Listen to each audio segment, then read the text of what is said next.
สบายดีน้องๆในชั้นม.3 ผู้ใดบ่ทันได้เป็นแยกส่วนคูณก็สามารถมาเบิ่งคลิปนี้ได้เนาะวิธีการแยกก็คือเฮาหาตัวเลขที่คูณกันออก21และบวกกันออก-10หมายความว่าหาคูณกันออกท้ายบวกกันออกกลางนี่เนาะเขาจะวางเป็น2วงเล็บแบบนี้ถ้ามันลดเนาะอีกกำลัง2ก็หมายความว่าอีกคูณกัน2เทื่อเขาก็ใส่แบบนี้หลังจากนั้นเราหาตัวคูณกันออก21เท่ากับพอแล้วก็คือ3คูณให้7เนาะ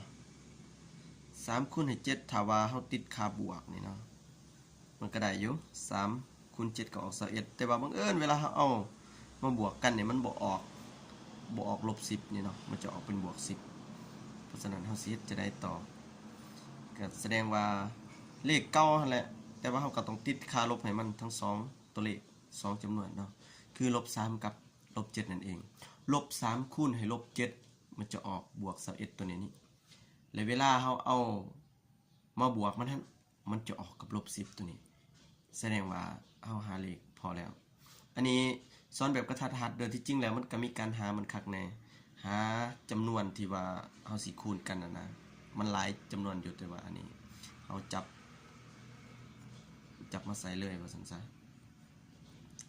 นี่คูณนี้ออกนี่บวกนี่ก็ต้องออกนี่มันจังถูกจะแสดงว่าเฮาก็ได้แล้วเท่ากับ0อันนี้อีก-3เท่ากับ0หรืออีก-7เท่ากับ0อีกจะเท่ากับ3อีกจะเท่ากับ7